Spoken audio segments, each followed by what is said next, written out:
Chapter 5, Socialization, page 111. Learning Objectives. Describe how social interaction is the foundation of personality. Explain 6 major theories of socialization. Analyze how the family, school, peer groups, and the mass media guide the socialization process. Discuss how our society organizes human experience into distinctive stages of life. Characterize the operation of total institutions. The power of society to shape how much television we watch. Page 112.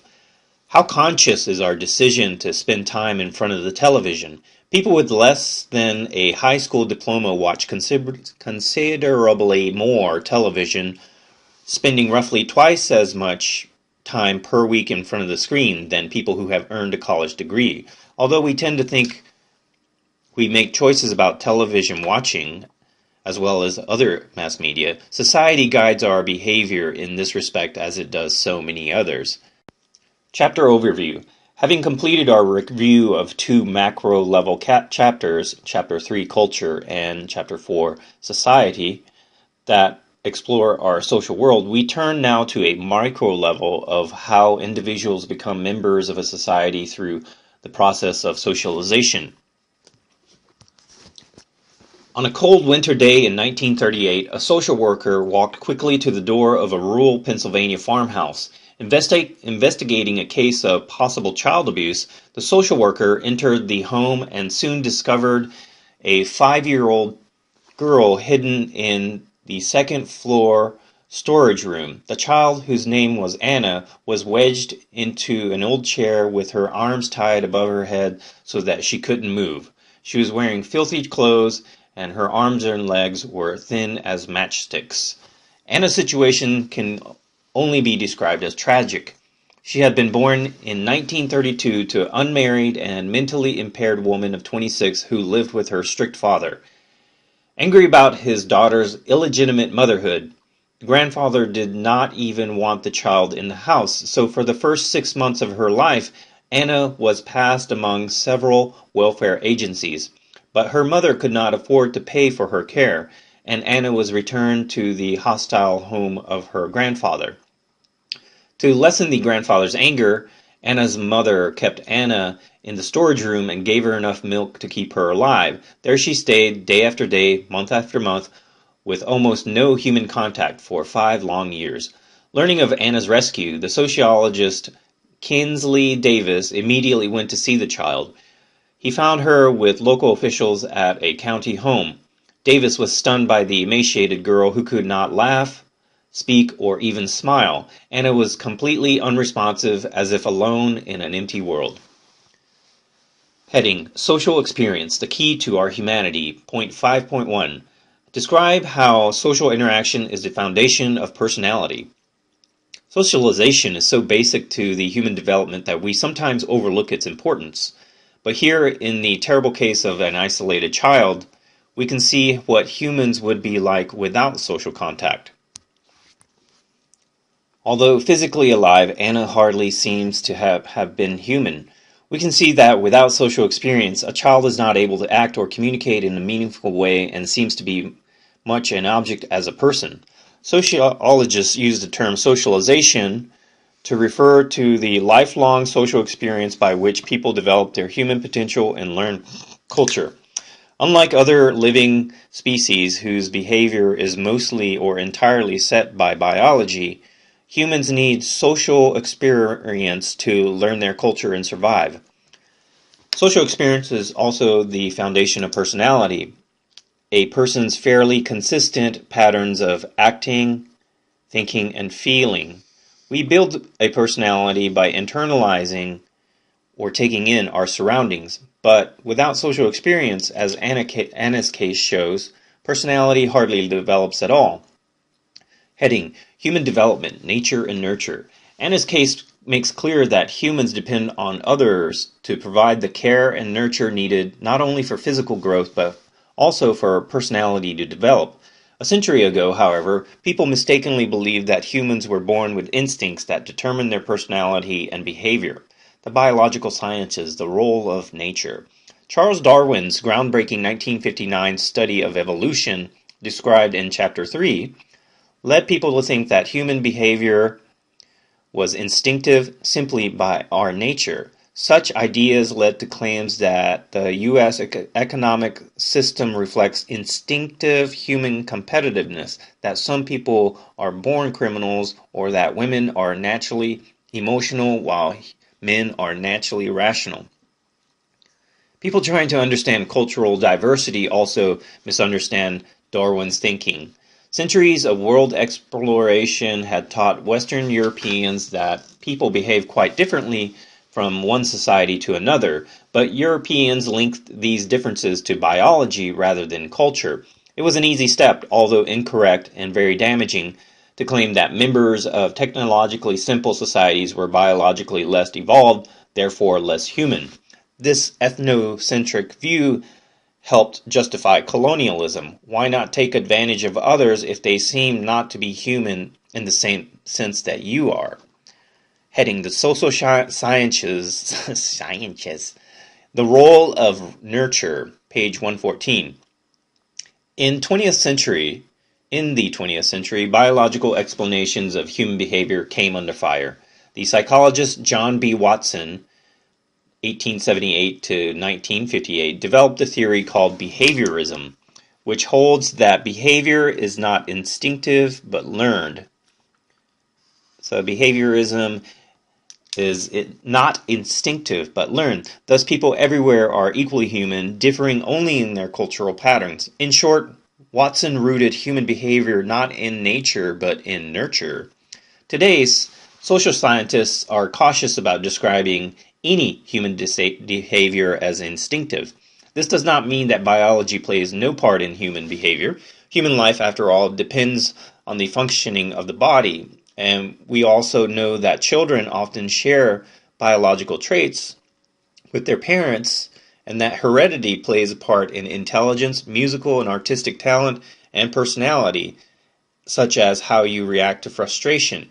However, whether you develop your inherited potential depends on how you are raised. For example, unless children use their brain early in life, the brain does not fully develop. Without denying the importance of nature, then, we can correctly say that nurture matters more in shaping human behavior. More precisely, nurture is our nature. Heading: Social isolation.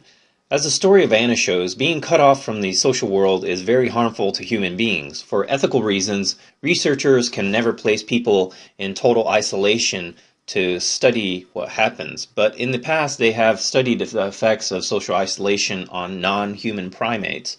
Research with monkeys. In a classic study, the psychologists Harry and Margaret Harlow of 1962 placed rhesus monkeys, whose behavior is some ways surprisingly similar to that of humans, in various conditions of social isolation. They found that complete isolation with adequate nutrition for even 6 months seriously disturbed the monkeys' development. When returned to their group, these monkeys were passive, anxious, and fearful.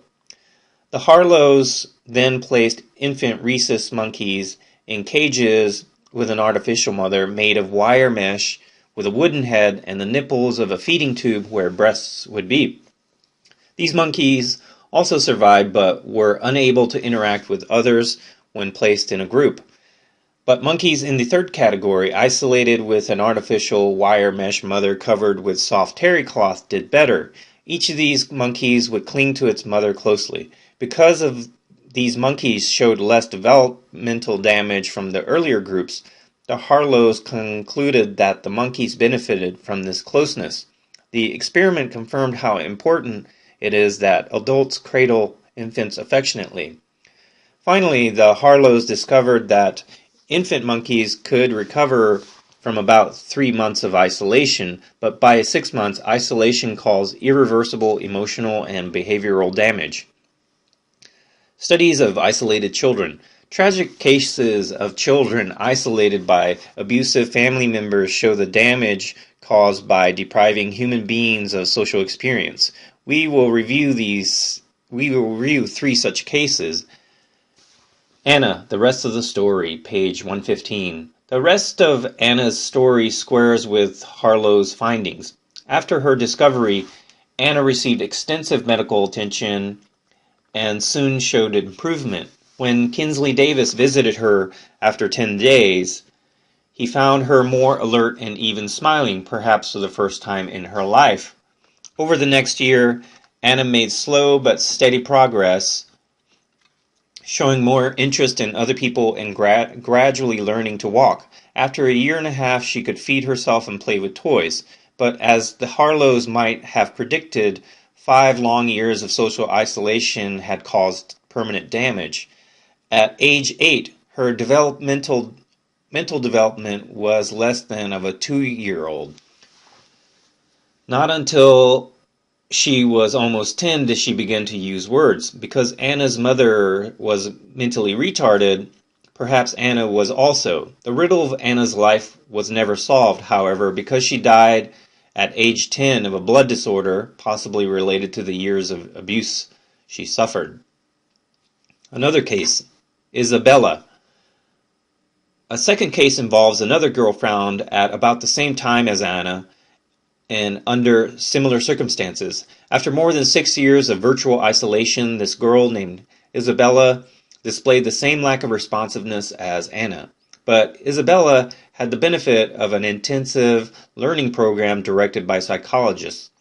Within a week, Isabella was trying to speak, and a year and a half later, she knew some 2,000 words. The psychologists concluded that intensive effort had pushed Isabella through 6 years of normal development in only 2 years. By the time she was 14, Isabella was attending 6th grade classes, damaged by her early ordeal but on her way to a relatively normal life. A third case, Jeannie. A more recent case of childhood isolation involves a California girl abused by her parents. From the time she was 2, Jeannie was tied to a potty chair in a dark garage. In 1970, when she was rescued at the age of 13, Jeannie weighed only 59 pounds and had the mental development of a 1-year-old. With intensive treatment, she became physically healthy, but her language ability remained that of a young child. Today, Jeannie lives in a home for developmentally disabled adults and rarely makes a sound. Evaluate. All evidence points to the crucial importance of social experience in personality development. Human beings can recover from abuse and short-term isolation, but there is a point. Precisely when is unclear from a small number of cases studied at which isolation in childhood causes permanent developmental damage. Check your learning. What do studies of isolated children teach us about the importance of the social experience? Heading, Understanding Socialization. Explain 6 major theories of socialization.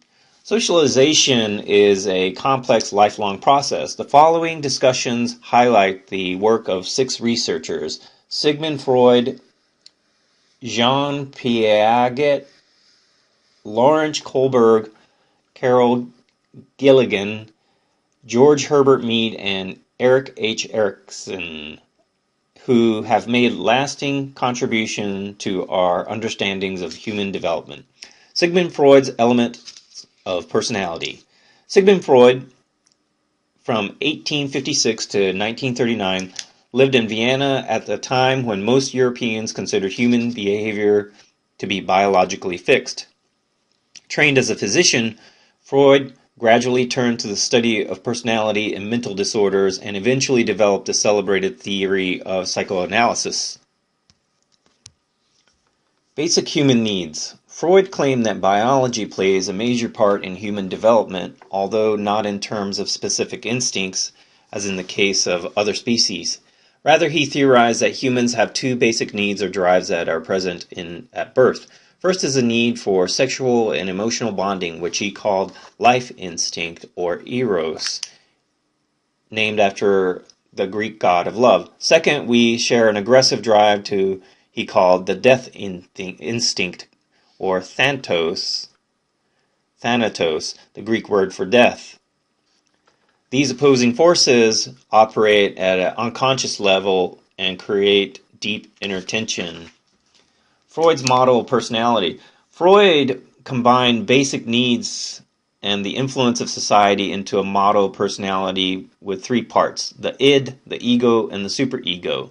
The id, the Latin for it, represents the human being's basic drives, which are unconscious and demand immediate satisfaction. Rooted in biology, the id is present at birth, making a newborn a bundle of demands for attention, touching, and food.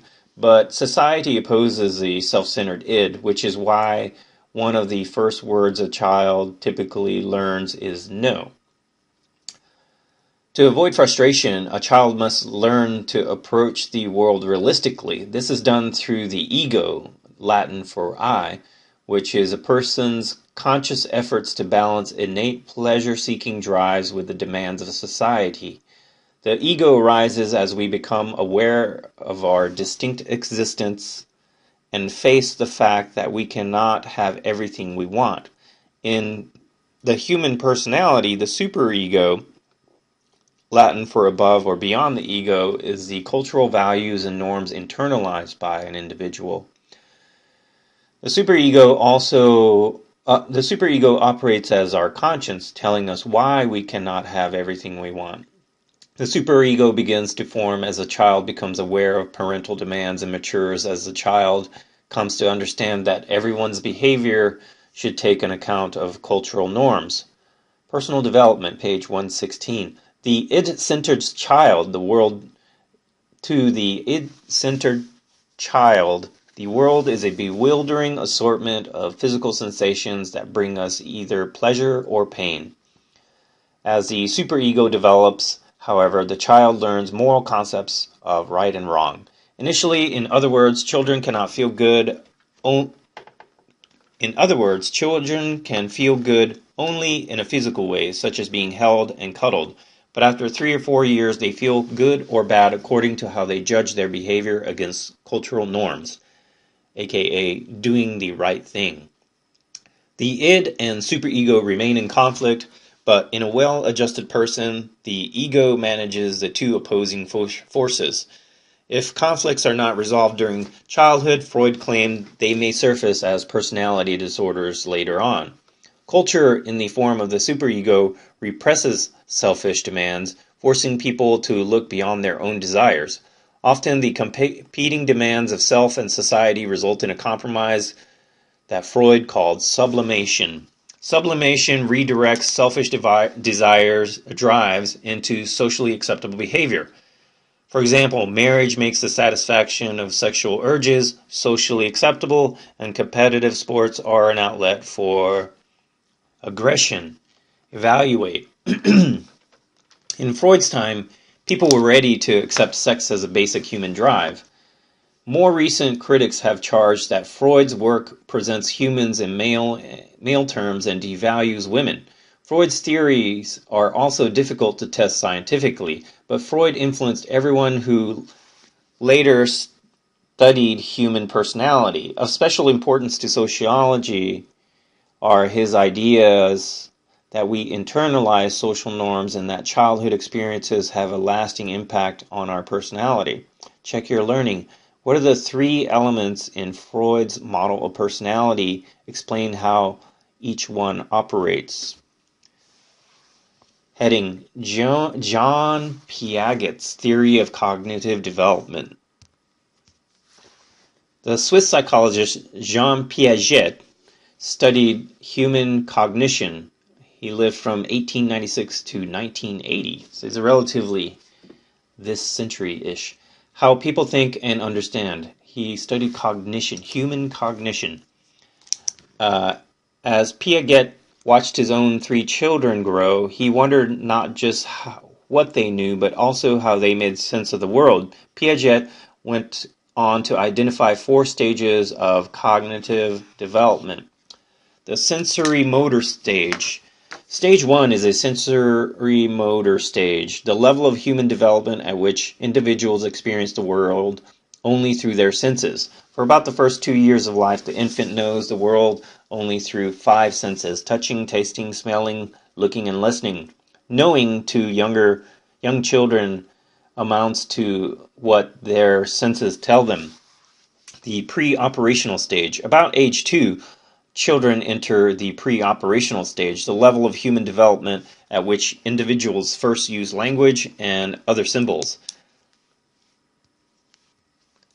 Now children begin to think about the world mentally and use imagination, but pre-op children between 2 and 6 still attach meaning only to specific experiences and objects. They can identify a toy as their favorite, but cannot explain what types of toys they like. Lacking abstract concepts, a child also cannot judge size, weight, or volume. In one of his best-known experiments, Piaget placed 2 identical glasses containing equal amounts of water on the table. He asked several children aged 5 and 6 if the amount in each glass was the same. They nodded that it was. The children then watched Piaget take one of the glasses and pour its contents into a taller, narrower glass so that the level of the water in the glass was higher. He asked again if each glass held the same amount. The typical 5 or 6-year-old now insisted that the taller glass held more water. By about age 7, children are able to think abstractly and realize that the amount of water stays the same. The concrete operational stage. Next comes the concrete operational stage, the level of human development at which individuals first see causal connections in their surroundings. Between the ages of 7 and 11, children focus on how and why things happen. In addition, children now attach more than one symbol to a particular event or object. If, for example, you say to a child of 5, "Today is Wednesday," she might respond, "No, it's my birthday," indicating that she can use just one symbol at a time. But a 10-year-old at a concrete operational stage would be able to respond, "Yes, and it's also my birthday."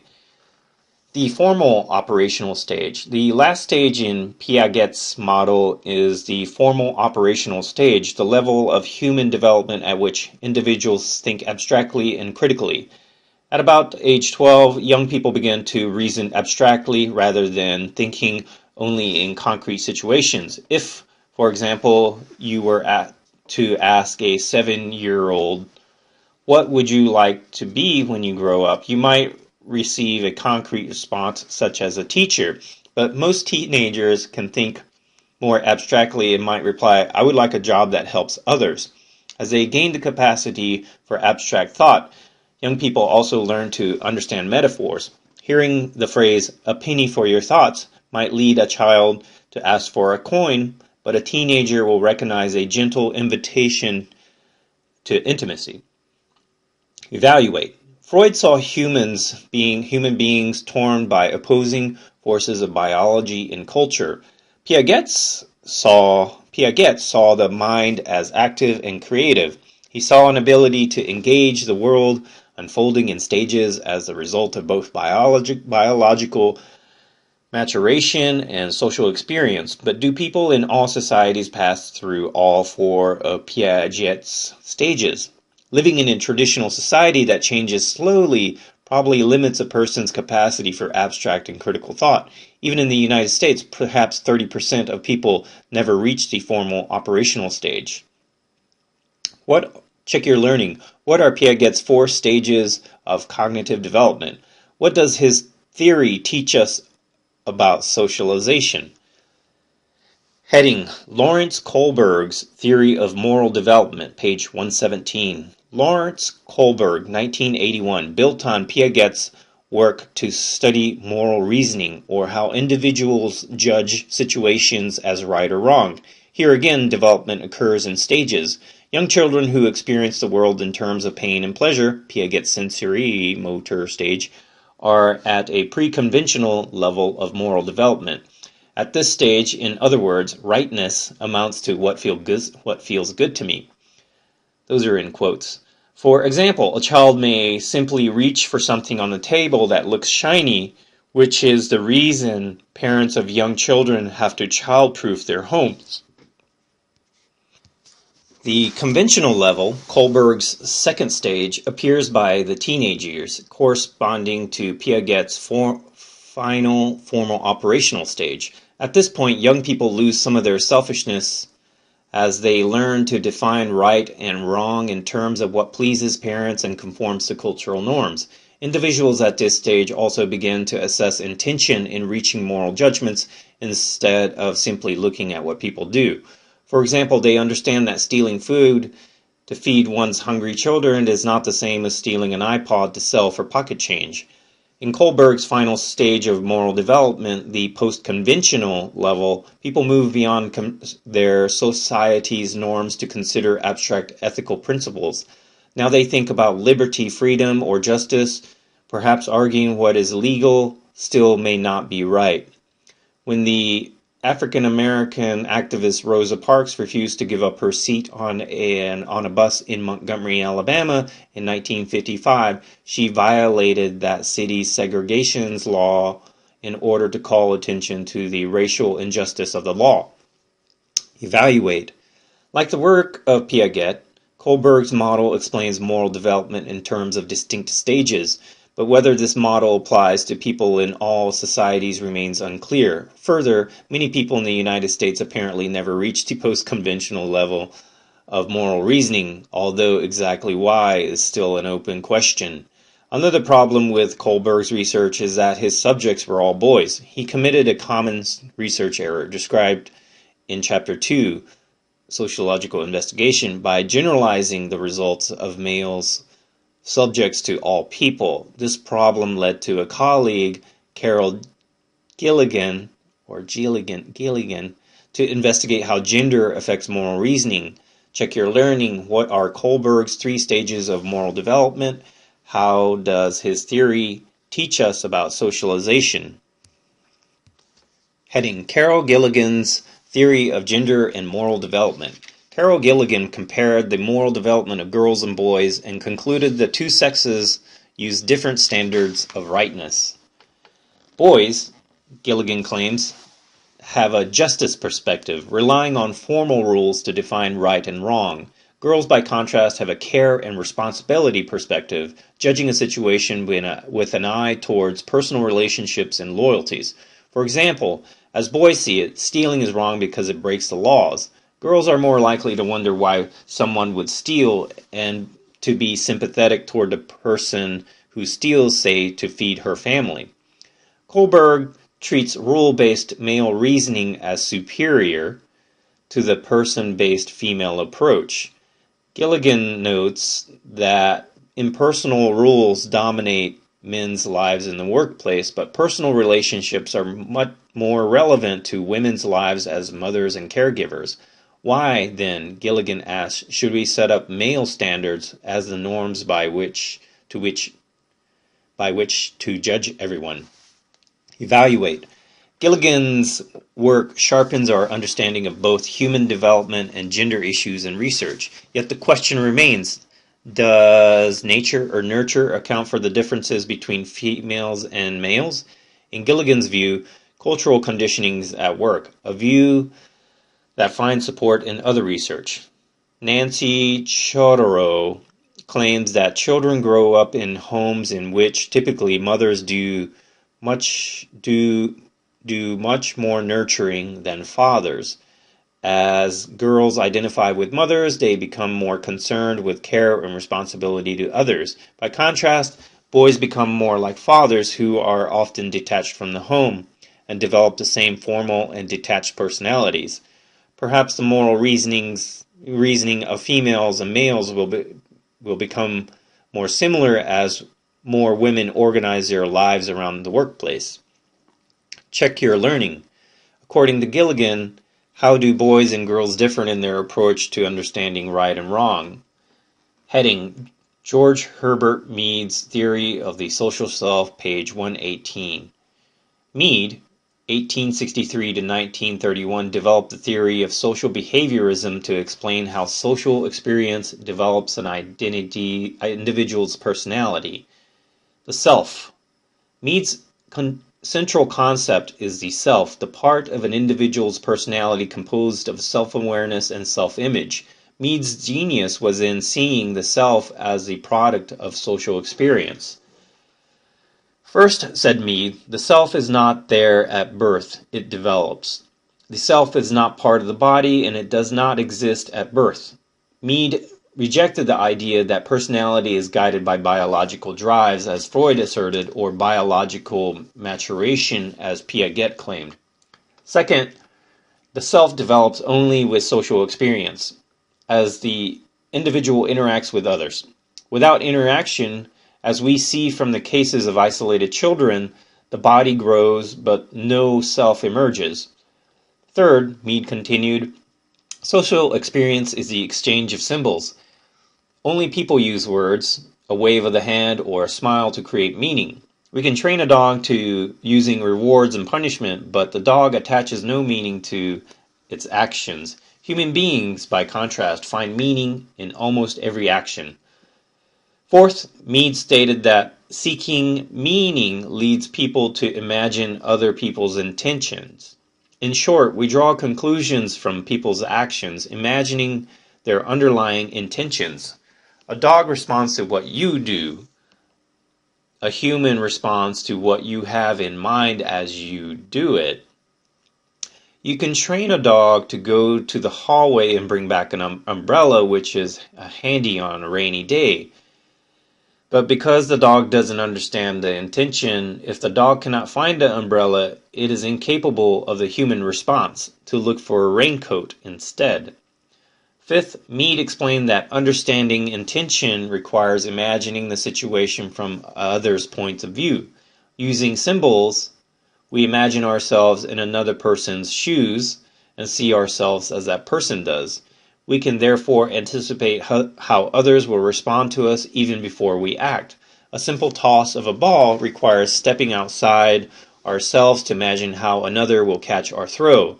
All social interaction involves seeing ourselves as others sees us, a process that Mead termed taking the role of the other.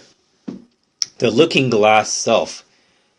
As we interact with others, the people around us become a mirror, an object that people used to call a looking glass, in which we can see ourselves. What we think of ourselves then depends on how we think others see us.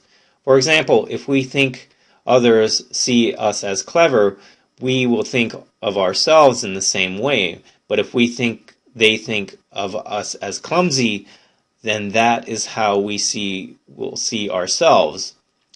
Charles Horton Cooley, 1864 to 1929, used the phrase looking glass self to mean a self-image based on how we think others see us. The I and me. Mead's sixth point is that by taking the role of the other, we become self-aware. Another way of saying this is that the self has two parts. One part of the self operates as a subject, being active and spontaneous. Mead called the active side of the self the I, the subjective form of the personal pronoun. The other part of the self works as an object, that is, the way we imagine others see us. Mead called the objective side of the self me, the objective form of the personal pronoun. All social experience has both components. We initiate an action, the I phase or subject side or of self, and then we continue the action based on how others respond to us, the me phase or the object side of self. Development of the self. According to Mead, the key to developing the self is learning to take the role of the other. Because of their limited social experience, infants can do this only through imitation. They mimic behavior without understanding underlying intentions, and so at this point they have no self. As children learn to use language and other symbols, the self emerges in the form of play.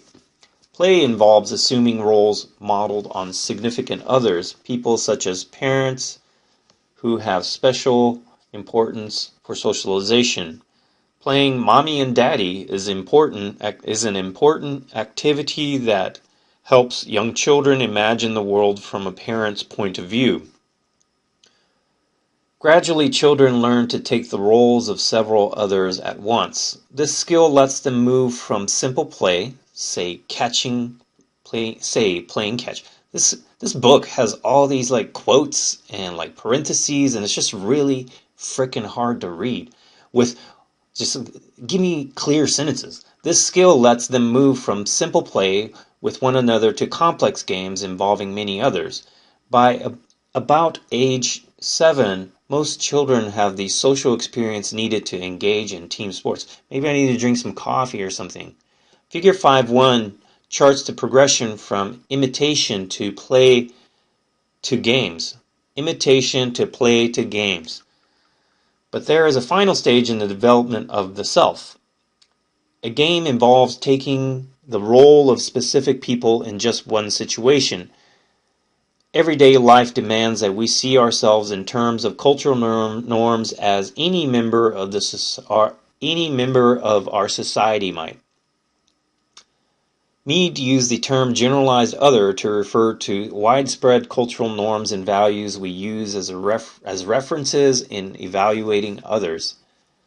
As life goes on, the self continues to change along with our social experience, but no matter how much the world shapes us, we always remain creative beings, able to react to the world around us. Thus, Mead concluded, we play a key role in our own socialization.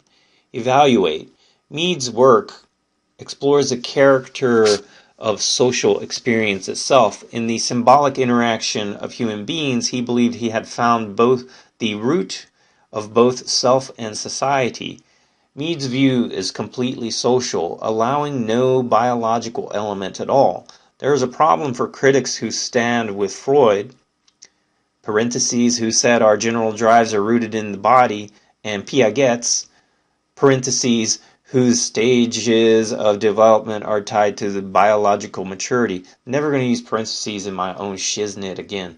Be careful not to confuse Mead's concept of I and the me with Freud's id and superego. For Freud, the id originates in our biology, but Mead rejected any biological element of the self, parentheses, although he never clearly spelled out the origin of the I. In addition, the id and the superego are locked in continual combat, but the I and the me work cooperatively together. Check your learning. Explain the meaning and importance of Mead's concept of the I and me. What did Mead mean by taking the role of the other?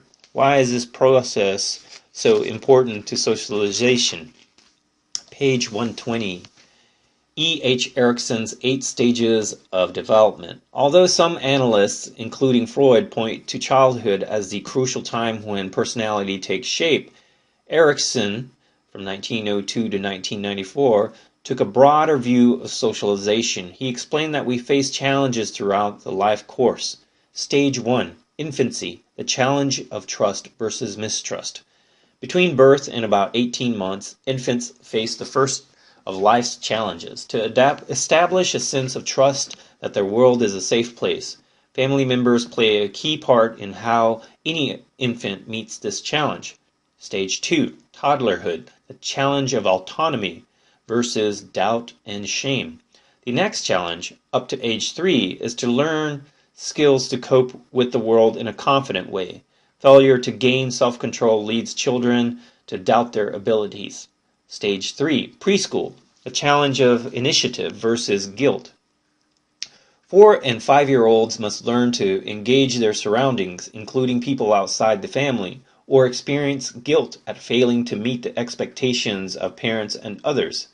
Stage 4, Pre-adolescence, the challenge of industriousness versus inferiority. Between ages of 6 and 13, children enter school, make friends, and strike out on their own more and more. They feel They either feel proud of their accomplishment or fear that they do not measure up. Stage 5, adolescence, the challenge of gaining identity versus confusion. During the teen years, young people struggle to establish their own identity. In part, teenagers identify with others, but they also want to be unique. Also, almost all teens experience some confusion as they struggle to establish an identity. Stage 6, young adulthood, the challenge of intimacy versus isolation. The challenge for young adults is to form and maintain intimate relationships with others. Making close friends, and especially falling in love, involves balancing the need to bond and the need to have a separate identity. Stage 7, middle adulthood, the challenge of making a difference versus self-absorption. The challenge of middle age is contributing to the lives of others in the family, at work, or in the larger world. Failing at this, people become self-centered, caught up in their own limited concerns. Stage 8, old age, the challenge of integrity versus despair. As the end of life approaches, people hope to look back on what they have accomplished with a sense of integrity and satisfaction. For those who have been self-absorbed, old age brings only a sense of despair over missed opportunities. Is that so? Evaluate. Erikson's theory views personality formation as a lifelong process with success at one stage, such as an infant gaining trust, preparing us to meet the challenge. However, not everyone faces these challenges in exact order presented by Erikson, nor is it clear that failure to meet the challenge of one stage of life means that a person is doomed to fail later on. A broader question raised in our discussion with Piaget's ideas is whether people in other cultures and in other times in history would define a successful life in Erikson's terms. In some, Erikson's model points out that many factors, including the family and school, shape our personalities. In the next section, we take a closer look at these important agents of socialization. Check your learning. In what ways does Erikson take a broader view of socialization than others thinkers presented in this chapter? Agents of socialization, page 120. Analyze how the family, school, peer groups, and the mass media guide the socialization process. Every social experience we have affects us in at least a small way. However, several familiar settings have special importance in the socialization process. These include the family, school, peer group, and the mass media. The family. The family affects socialization in many ways. For the most part, in fact, the family may be the most important socialization agent of all. Nurture in early childhood. Infants are totally dependent on others for care. The responsibility for providing a safe and caring environment typically falls on parents and other family members. For several years, at least until the children begin school, the family also has the job of teaching children skills, values, and beliefs. Overall, research suggests nothing is more likely to produce a happy, well-adjusted child than a loving family. Not all family learning results from intentional teaching by parents. Children also learn the type of environments adults create for them. Whether children learn to see themselves as strong or weak, stupid or smart, loved or simply tolerated, and as Erikson suggests, whether they see the world as trustworthy or dangerous, depends largely on the quality of the surroundings provided by parents and other caregivers. Race and class. Through the family, parents give a social identity to the children. In part, social identity involves race. Racial identity can be complex because, as Chapter 14, Race and Ethnicity explains, societies define race in various and changing ways. In recent decades, for example, more people have chosen to identify themselves as multicultural, involving two or more racial categories.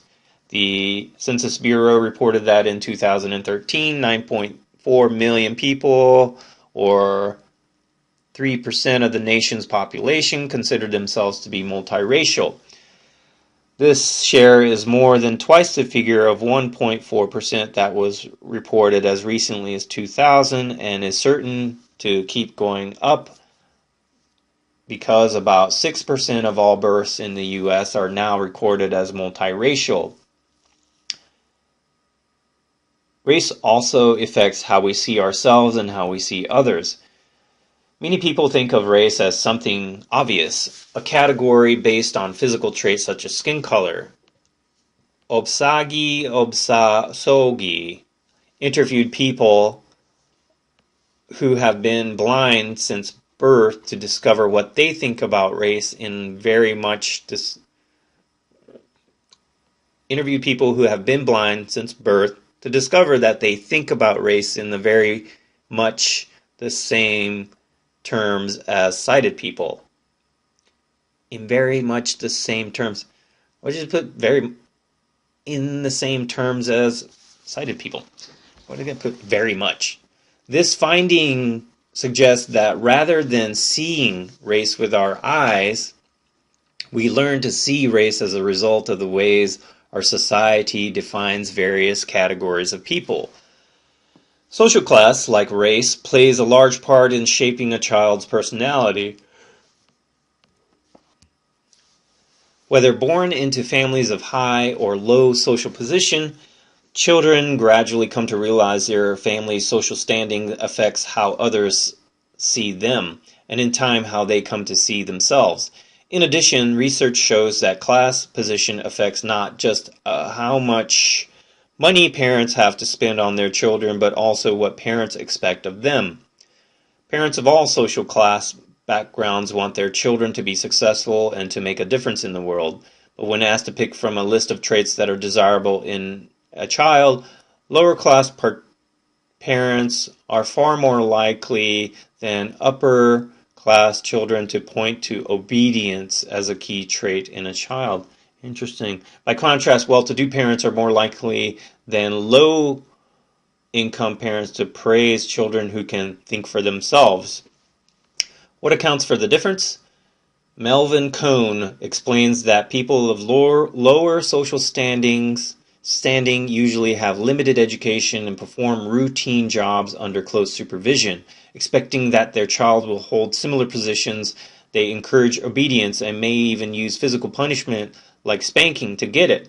Because well-off parents have more schooling, they usually have jobs that demand independence, imagination, and creativity, so they try to inspire the same qualities in their children. Consciously or not, all parents act in ways that encourage their children to follow in their footsteps.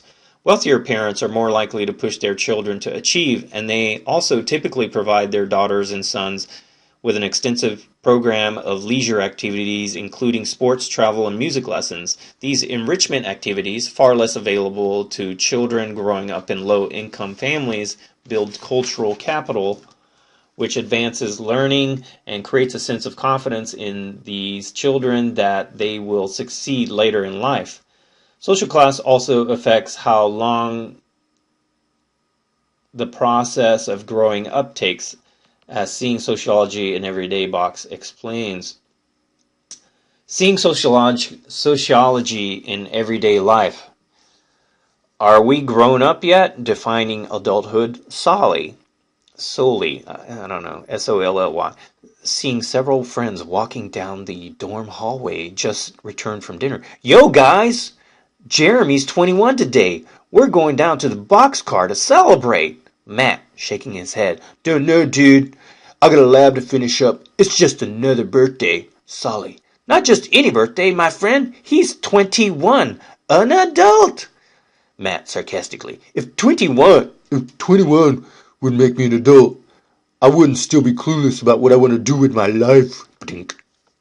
Are you an adult or still an adolescent? Does turning 21 make you a grown-up? According to sociologist Tom Smith, in our society there is no one factor that announces the onset of adulthood.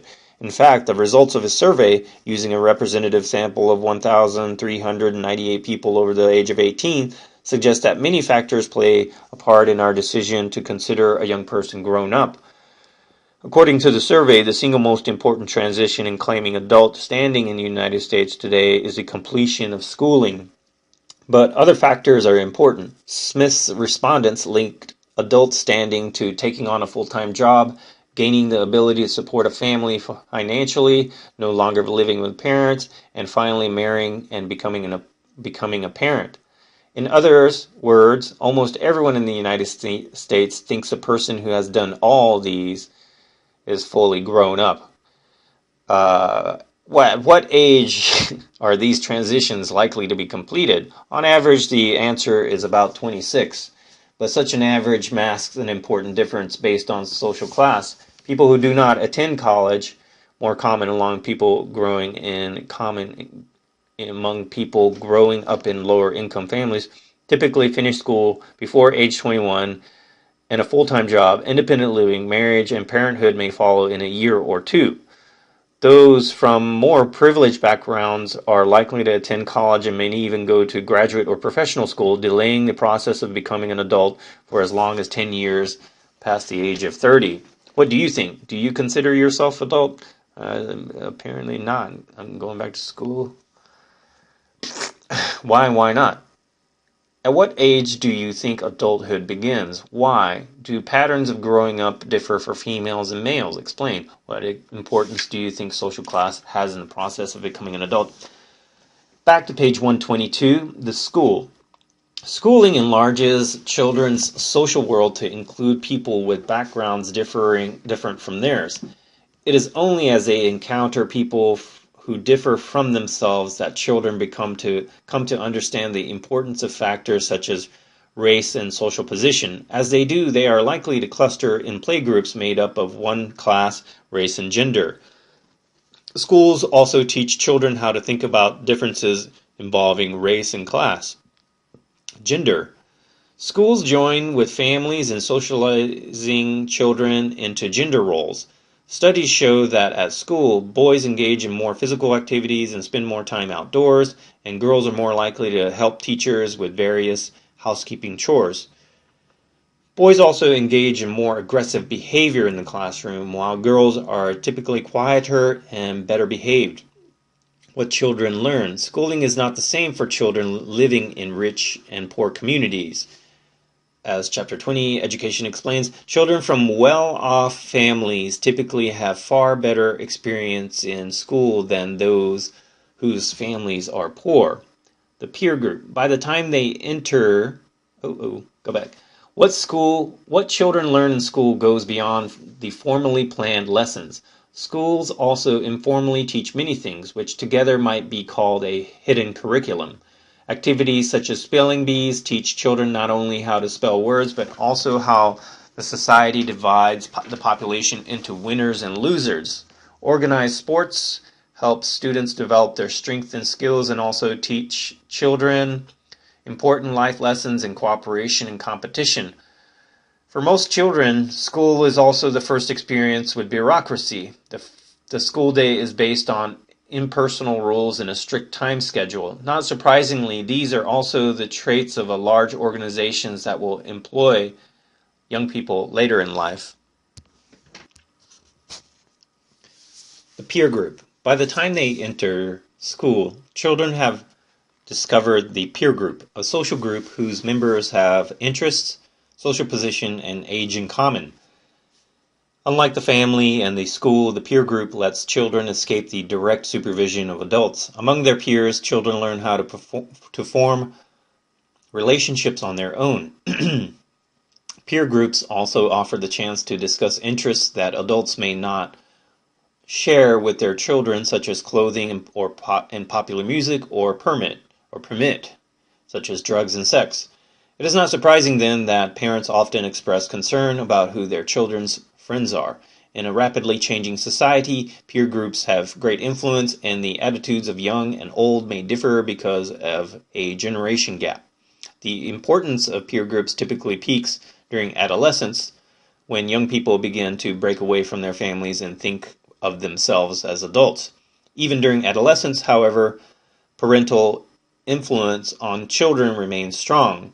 Peers may affect short-term interests such as music or films, but parents have greater influence on the long term, such as going to college. Finally, any neighborhood or school is made up of many peer groups.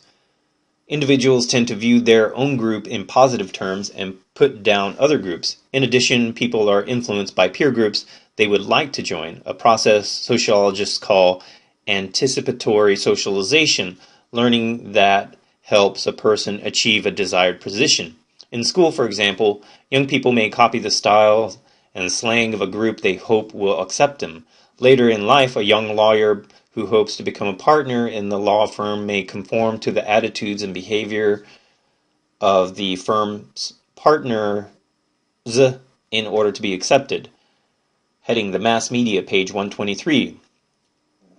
Insert. August 30, Isle of Coll, off the west coast of Scotland. The last time we visited this remote island, there was no electricity and most of the people spoke ancient Gaelic language.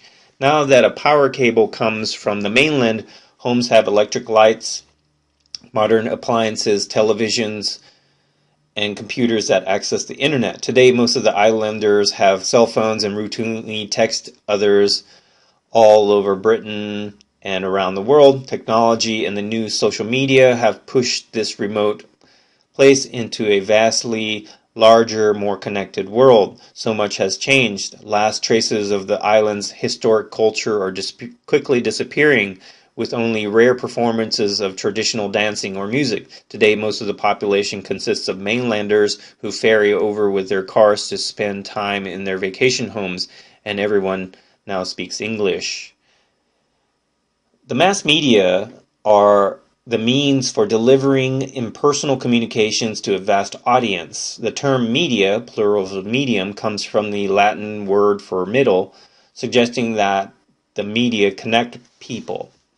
Mass media resulted as communication technology, first newspapers, then radio, television, films, and the internet spread information on a massive scale. A century ago, families and local communities held the greatest control over socialization process. Today, the mass media rival these other agents of socialization in importance.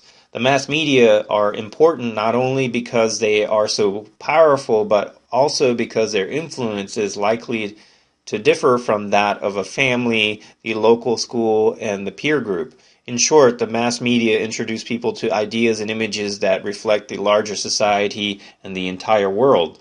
In the United States today, the mass media have an enormous influence on our attitudes and behavior. Today, 76% of U.S. households have a personal computer, and 72% of households are connected to the internet.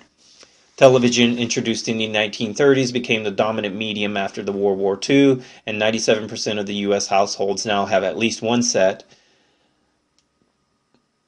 parentheses, the same share of households that have a telephone. 9 out of 10 of the households with televisions also have cable or satellite connections. The United States has one of the highest rates of television ownership in the world. Almost everyone in our country spends some time watching television, but as the power of society figure at the beginning of this chapter points out, it is people with less education who spend the most time watching TV, a pattern that also holds for playing video games. Page 124, the extent of mass media exposure. Just how glued to the tube are we? Survey data show that about 80% of U.S. adults watch television regularly, and the average adult watches about 4 hours a day. Older adults watch about 6 hours a day. Children and teens watch less television than typical adults, but they make up for it with more time on computers and smartphones. African American children spend slightly more time watching television than Hispanic children, and much more time watching TV than white children do. About 2/3 of U.S. children report that television is typically on during meals, and more than 70% claim that parents do not limit the amount of time they spend in front of the screen. Younger children favor watching television and playing video games, and as children get older, music videos and web surfing becomes a bigger part of the mix. At all ages, boys favor video games and girls lean towards music videos. In today's society, years before children learn to read, television watching is a part of their daily routine. As they grow, children spend as many hours in front of the televisions as they do in school or interacting with their parents. This extensive television viewing shows no sign of change, despite the fact that, according to research, the more children watch television, the slower their cognitive development, the more passive they become, the less they use their imagination, and the higher risk of their risk of obesity. It is not television that television is directly it is not that television is directly harmful to children. Rather, extensive television takes away from interaction with parents and peers, as well as exercise and other activities that are more likely to promote development and good health. Television and politics. The comedian Fred Allen once quipped that we call television a medium because it is rarely well done. For a number of reasons, television provokes plenty of criticisms. Some liberal critics argue that for most of television's history, racial and ethnic minorities have not been visible or have been included only in stereotypical roles. In recent years, however, minorities have moved closer to the center stage on television. There are 10 times as many Hispanic actors in prime time as there were in 1970, and they play a far larger range of characters. From another perspective, conservative critics charge that television and film industries are dominated by a liberal cultural elite. In recent years, they claim politically correct media have advanced liberal causes, including feminism and gay rights. But not everyone agrees, and some counter that the popularity of Fox News, home to Sean Hannity, Bill O'Reilly, and other conservative commentators, suggests that television programming offers spin from both sides of the political spectrum. One recent study looked at the political identification of people in the audience of various media outlets and confirmed that the mass media overall present a wide spectrum of political opinion. Our choices in media coverage, media content range from New Yorker and Slate on the left, to CBS News and USA Today near the center, to Fox News and the Rush Limbaugh Show on the right. The fact that there is a wide range of political opinion out there does not mean that the average person experiences very much of this diversity. On the contrary, researchers point out when it comes to the mass media, liberals and conservatives inhabit different worlds by sticking close to those specific media outlets that present viewpoints which they already agree. Television and Violence, page 125. In 1996, American Medical Association issued the startling statement that violence in television and films was so widespread it posed a hazard to public health. Surveys confirmed that 3/4 of U.S. adults say they have either walked out of a movie or turned off the television in response to excessive violence. There is little doubt that violence is part of television programming. Almost 2/3 of television programs contain violence, and in most such scenes, characters engaging in violent behavior show no remorse or are not punished. Public concern about violence in the mass media is especially high when it comes to children. About 2/3 of the parents say they are very concerned that their children are exposed to too much media violence. However, they probably let them watch TV. Research has found a correlation between the amount of time children spend watching TV and using video games and aggressive behavior such as fighting, the early use of alcohol and other illegal drugs, and even trouble sleeping. In 2011, American Academy of Pediatrics issued a recommendation that children's television time be limited to 2 hours a day, and that the parents not permit children under the age of 2 to watch television at all. Back in 1997, the television industry adopted a rating system for programming. In addition, televisions manufactured after 2000 have a V-chip that allows parents to block programming that they do not wish children to watch. But there is no simple technology that permits parents to control their children's access to violence on many electronic devices that are now widely used by young people. Of course, we may wonder whether watching sexual or violent programming is itself the cause of harm to young people, or whether, for example, children who receive little attention from parents who suffer from other risk factors end up watching more television. In any case, we might as well ask why the mass media contains so much sex and violence in the first place. Television and other mass media enrich our lives with entertaining and educational programming. The media also increase our exposure to diverse cultures and provoke discussions of current issues. At the same time, the power of media, especially television, to shape how we think remains highly controversial. Evaluate. This section shows that socialization is complex, with many different factors shaping our personalities as we grow. In addition, these factors do not always work together. For instance, children learn certain things from peer groups and the mass media that may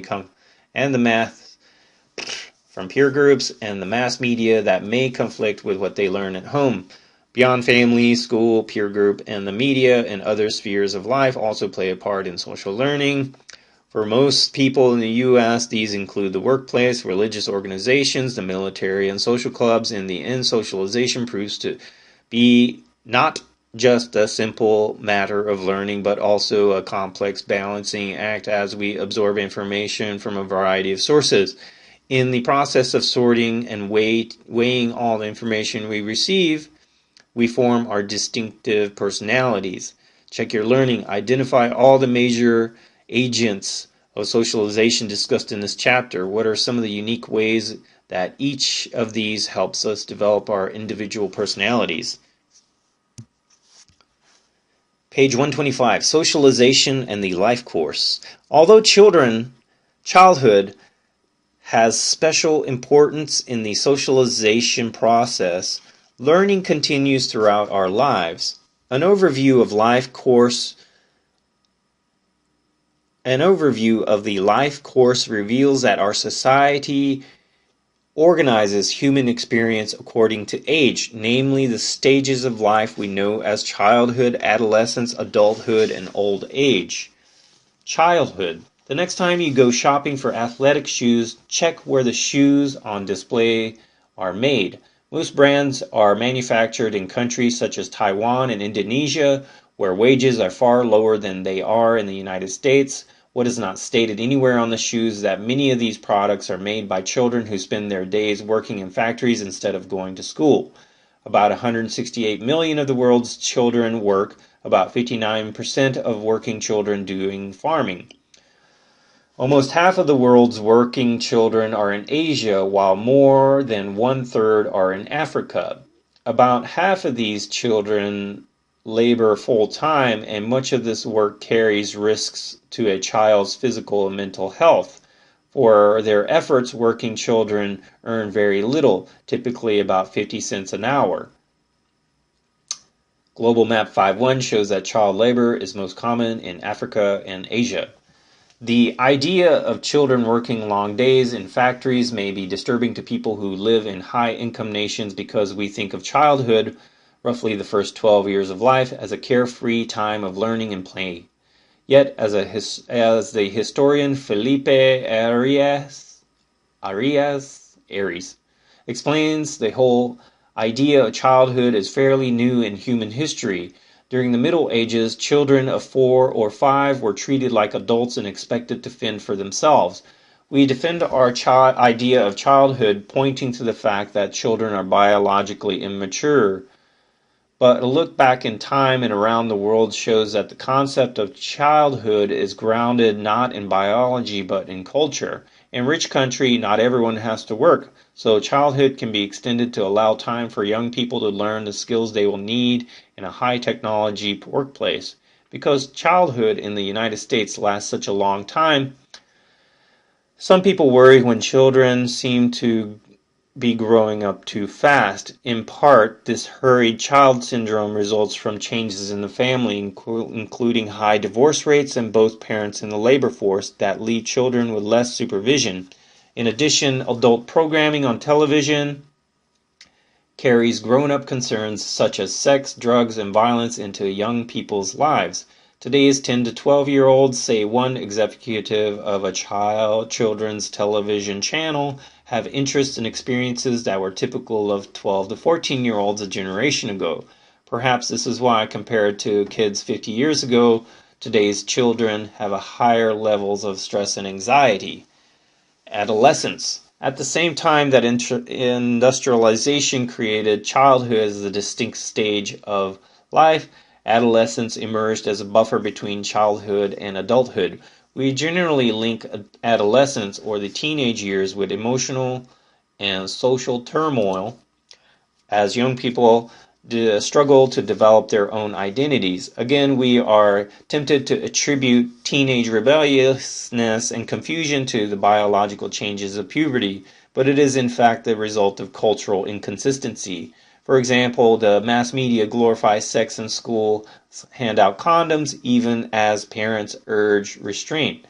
Consider, too, that an 18-year-old may face the adult duty of going to war, but lacks the adult right to drink a beer.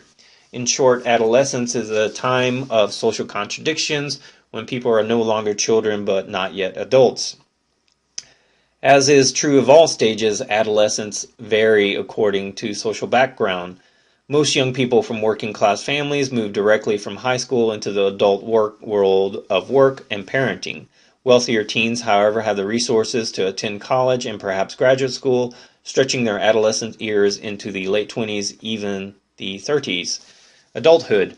If the stages of life courses were based on biological changes, it would be easy to define adulthood. Regardless of exactly when it begins, adulthood is the time when most of life's accomplishments take place, including pursuing a career and raising a family.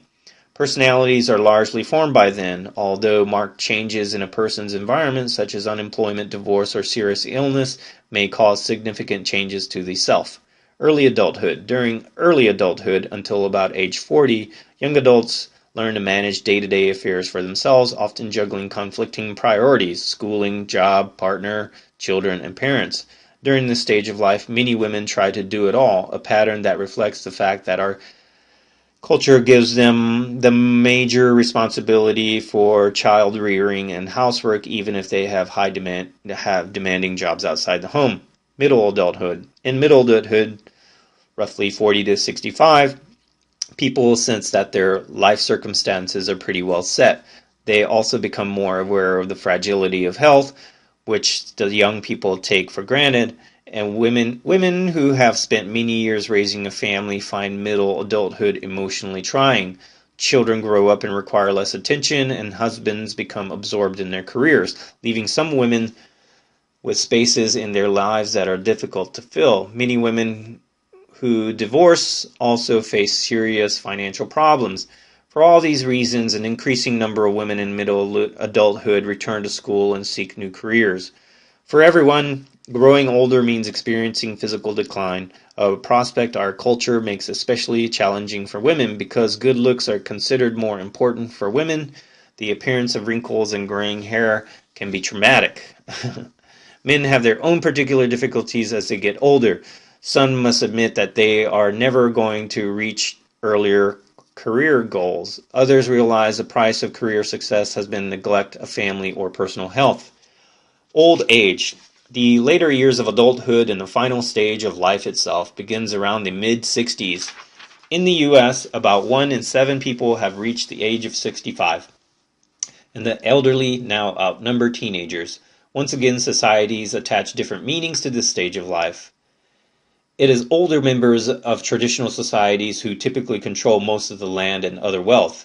Also, since traditional societies change slowly, older people possess useful wisdom gained over their lifetime, which earns them respect. In industrial societies, however, most younger people work and live apart from their parents, becoming independent of their elders.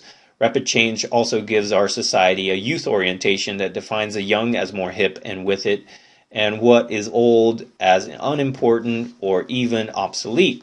To younger people, the elderly may seem out of touch with new trends and fashions, and their knowledge and their experience may seem of little value. Perhaps this anti-elderly bias will decline as the share of older people in the United States steadily increases. The percentage of the U.S. population over age 65 has more than tripled in the past 100 years. With life expectancy still increasing, most men and women in their mid-60s today can look forward to living decades longer. Analysts predict that by 2060, the number of seniors will double to more than 98 million, and the average person in the U.S. will have reached the age of 43. Old age differs in an important way from earlier stages in the life course. Growing up typically means entering new roles and taking on new responsibilities, but growing old is the opposite experience, leaving roles that are provided both satisfaction and social identity. For some people, retirement is a period of restful activity, but for others, it can mean losing valued routines and even outright boredom. Like any life transition, retirement demands learning new patterns while at the same time letting go of habits from the past. Death and dying.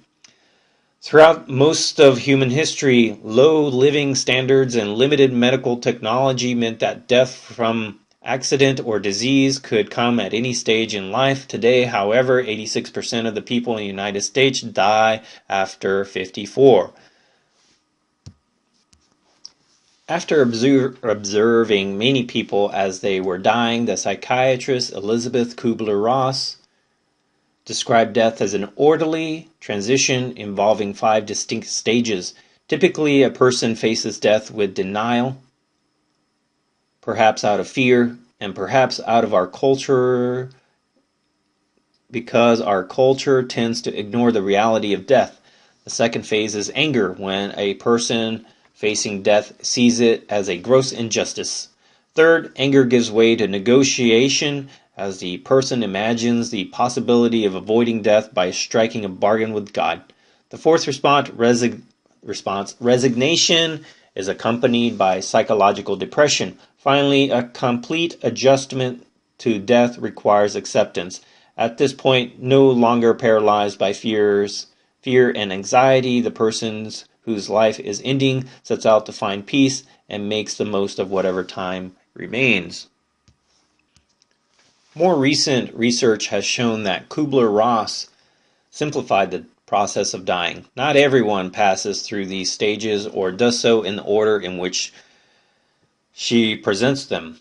At the same time, this research has helped draw attention to death and dying. As the share of women and men in old age increases, we can expect our culture to become more comfortable with the idea of death. In recent years, people in the United States have started talking about death more openly, and the trend is toward viewing dying as preferable to prolonged suffering. More married couples now prepare for death with legal and financial planning. This openness may ease somewhat the pain of surviving spouse, a consideration for women who more often than not outlive their husband. The Life Course, Patterns and Variations, page 129. This brief look at the life course points to 2 major conclusions. First, although each stage of life is linked to the biological process of aging, the life course is largely a social construct. For this reason, people in other societies may experience a stage of life quite differently, or for that matter, not at all. Second, in any society, the stages of life course present certain problems and transitions that involve learning something new and, in many cases, unlearning familiar routines.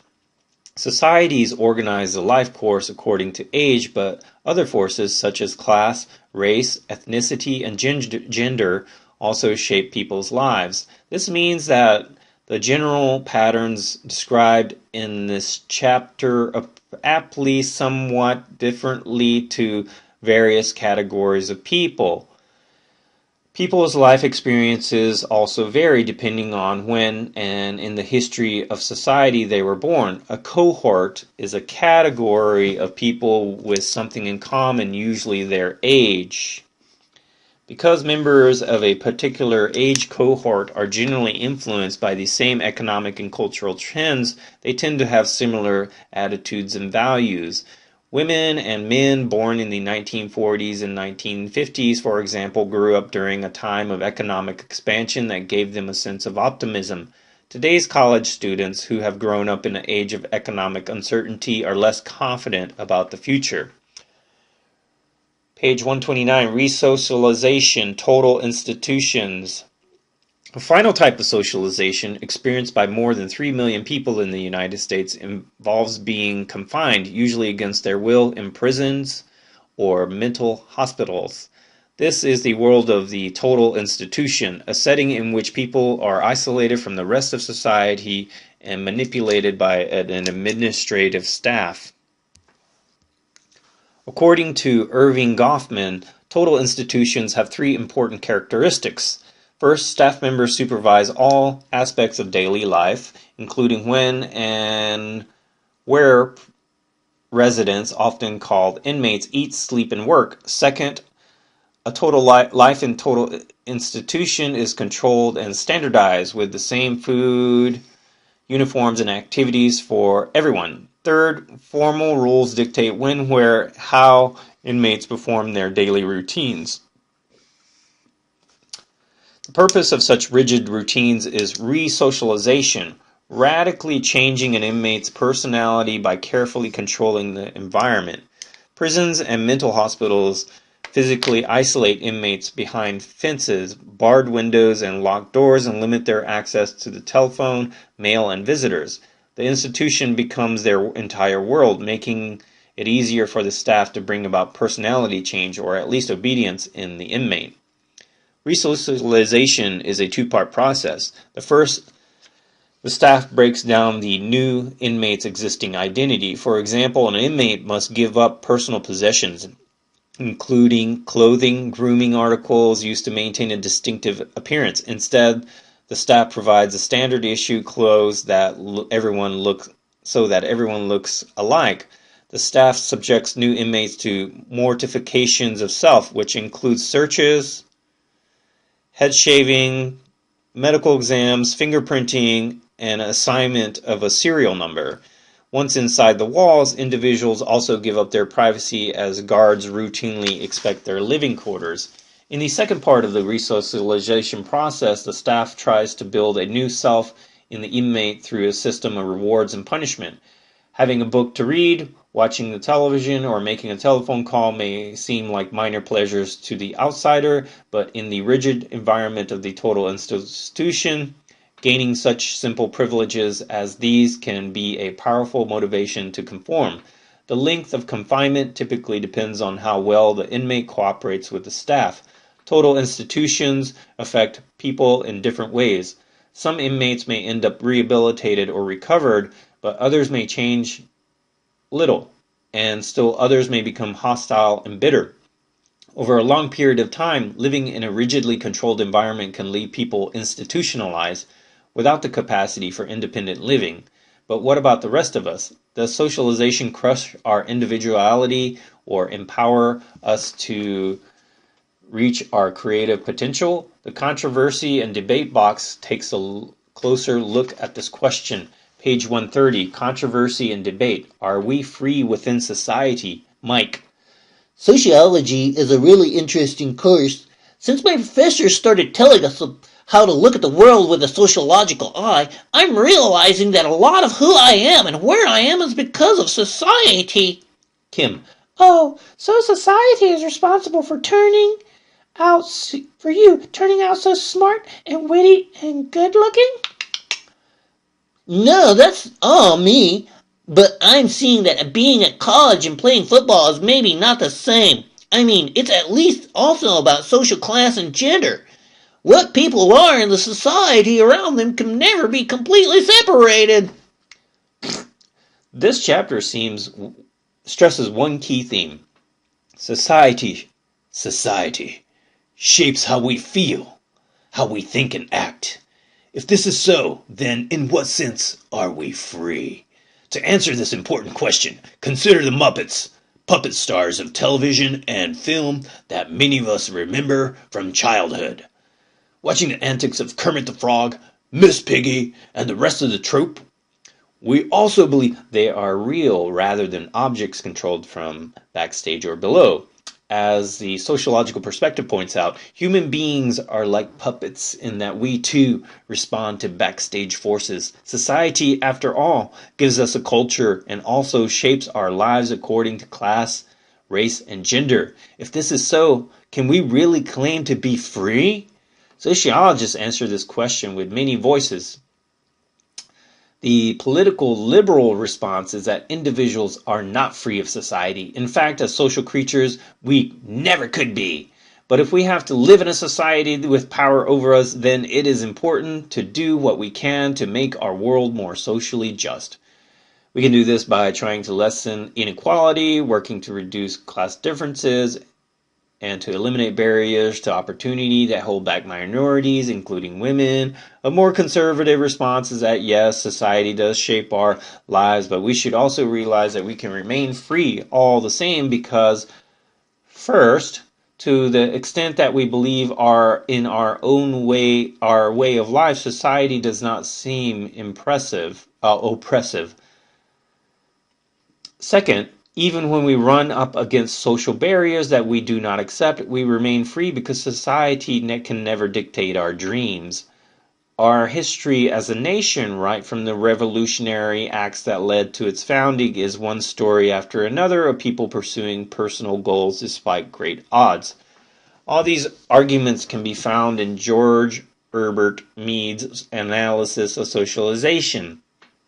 Mead knew that society makes demands on us, sometimes limiting our options. But he also saw that human beings are spontaneous and creative, capable of continually acting on society both with acceptance and with efforts to bring about change. Mead noted the power of society while affirming the human capacity to evaluate, criticize, and ultimately choose and change. In the end, then, we may seem like puppets, but this impression is correct only on the surface. A crucial difference is that we have the ability to stop, look up at the strings that make us move, decide what we think about them, and even yank on the strings defiantly, said Berger. If our pull is strong enough, we can accomplish more than we might think. As Margaret Mead once remarked, never doubt that a small group of thoughtful, committed citizens can change the world. Indeed, it is the only thing that ever has. What do you think? Do you think our society gives more freedom to males than females? Why or why not? 2. Do you think that most people in our society feel that they have some control over their lives or not? Why? Has learning about socialization increased or decreased your feeling of freedom? Page 131, Seeing Sociology in Everyday Life. When do we grow up and become adults? As in this chapter explains, many factors come into the play, a process of moving from one stage of life course to another. In global perspective, what makes our society unusual is that there is no one event that clearly tells everyone, and us too, that the milestone of adulthood has been reached. We have important events that say, for example, when someone completes high school or becomes married. Look at the photos shown here. In each case, what do we learn about how society defines the transition from one stage to another? Looks like some sort of tribal people, and they're running over stuff. There's another one person's getting painted. I'll read about those. On the San Carlos Reservation in Arizona, young Apache girls perform the sunrise dance to mark the transition to adulthood. Carefully painted by an elder, according to Apache tradition, each girl holds a special staff, which symbolizes her hope for a long and healthy life and spiritual happiness. Many of the world's societies time these coming-of-age rituals to correspond to a girl's first menstrual cycle. Why do you think that this is so? Among the Hammer people in the Omo Valley of Ethiopia, young boys must undergo a test to mark their transition to manhood. Usually the event is triggered by the boys expressing a desire to marry. In this ritual witnessed by everyone in the society, the boy must jump over a line of bulls selected by the girl's family. If succeeds in doing so this 3 times, he is declared a man and the wedding can take place, marking the girl's transition to womanhood. Does our society have any ceremony or event to mark this transition into adulthood? There's a third photo. These young women and men in Seoul, South Korea, are participating in a Confucian ceremony to mark their becoming adults. This ritual, which takes place on the 20th birthday, defines young people as full members of community and also reminds them of all the responsibilities they are now expected to fill. If we had such a ritual in the U.S., what age would it take place? Would a person's social class affect the timing of this ritual?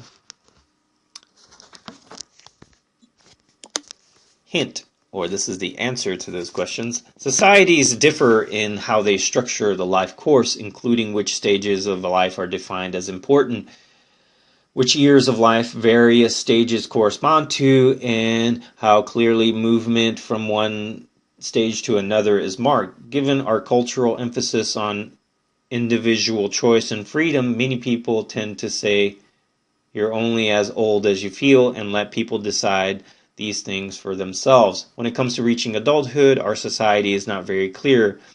The box on page 123 points out many factors that figure into becoming an adult. So there is no widespread adult ritual as we see in these photos. Keep in mind, for us, class matters a lot in the process, with young people from more affluent families staying in school and delaying full adulthood until into their 20s or even their 30s. Finally, in tough economic times, the share of young people in their 20s living with parents goes way up, which can delay adulthood for an entire cohort. So we are on page 133. This is a summation. Describe how social experience, the key to our humanity. Describe how social interaction is the foundation of personality. Socialization is a lifelong process. Socialization develops our humanity as well as our particular personalities. The importance of socialization is seen in the fact that extended periods of social isolation result in permanent damage. And this is in reference to the cases of Anna, Isabella, and Jeannie. Socialization is a matter of nurture rather than nature. A century ago, most people thought human behavior resulted from a biological instinct.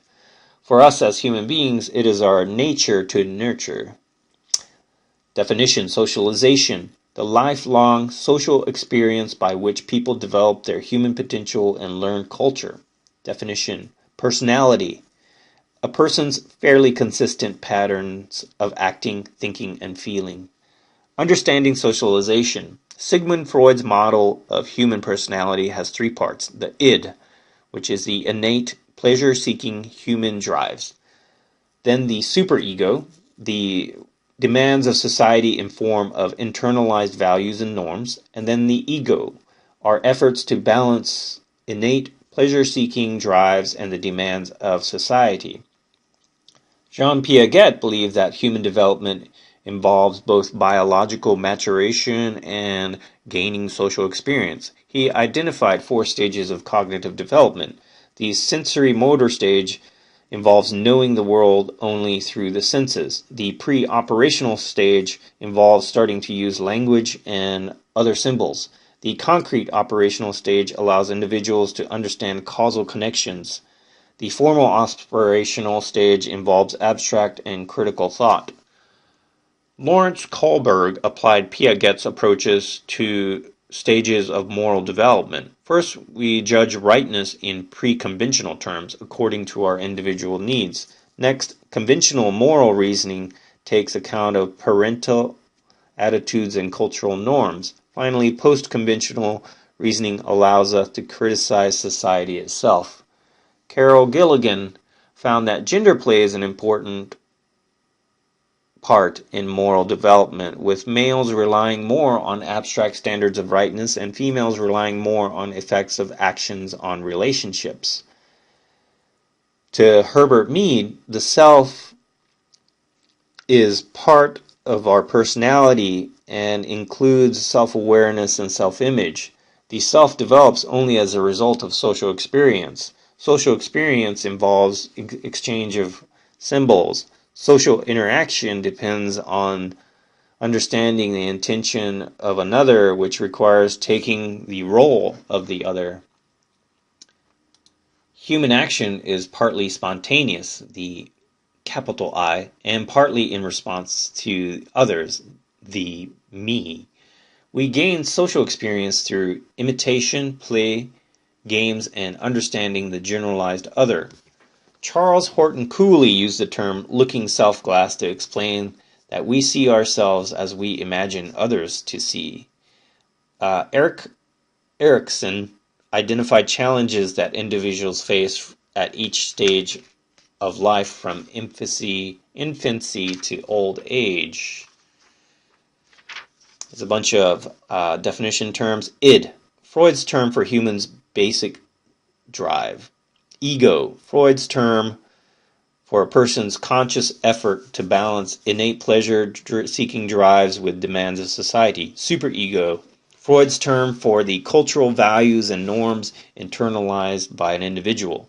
Sensory motor stage, Piaget's term for the level of human development at which individuals experience the world only through their senses. Pre-operational stage, Piaget's term for the level of human development at which individuals first use language or other symbols. Concrete operational stage, Piaget's term for the level of human development at which individuals first see casual connections in their surroundings. Formal operational stage, Piaget's term for the level of human development at which individuals think abstractly and critically. Self, Mead's term for the part of an individual's personality composed of self-awareness and self-image. Looking self-glass, Cooley's term for self-image based on how we think others see us. Significant others, people such as parents who have special importance for socialization. Generalized other, Mead's term for widespread cultural norms and values we use as references in evaluating ourselves. Page 134. The family is usually the first setting of socialization. Family has the greatest impact on attitudes and behavior. A family's social position, including race and social class, shapes a child's personality. Ideas about gender are learned first in the family. Schools give most children their first experience with bureaucracy and impersonal evaluation. Schools teach knowledge and skills needed for later life. Schools expose children to greater social diversity. Schools reinforce ideas about gender. The peer group helps shape attitudes and behaviors. The peer group takes on great importance during adolescence. The peer group frees young people from adult supervision. The mass media have a huge impact on socialization in modern high-income societies. The average U.S. child spends as much time watching televisions and videos as attending schools and interacting with parents. The mass media often reinforce stereotypes about gender and race. The mass media expose people to a great deal of violence. Definitions: peer group, social group whose members have interests, social position, and age in common. Anticipatory socialization, learning that helps a person achieve a desired position. Mass media, the means for delivering impersonal communications to a vast audience. The concept of childhood is grounded not in biology but in culture. In high-income countries, childhood is extended. The emotional and social turmoil of adolescence results from cultural inconsistencies in defining people who are not children but not yet adults. Adolescence varies by social class. Adulthood is the stage when most accomplishments take place. Although personality is now formed, it continues to change with new life experiences. Old age is defined by culture as biology, is defined as much by culture as biology. Traditional societies give power and respect to elders. Industrial societies define elders as unimportant and out of touch. Acceptance of death and dying as part of socialization for the elderly. This process typically involves 5 stages: denial, anger, negotiation, resignation, and acceptance. Definition: cohort, a category of people with something in common, usually their age. Total institutions include prisons, mental hospitals, and monasteries. Staff members supervise all aspects of life. Life is standardized, with all inmates following a set of rules and routines. Resocialization is a 2-part process: breaking down inmates' existing identity, building a new self through a system of rewards and punishments.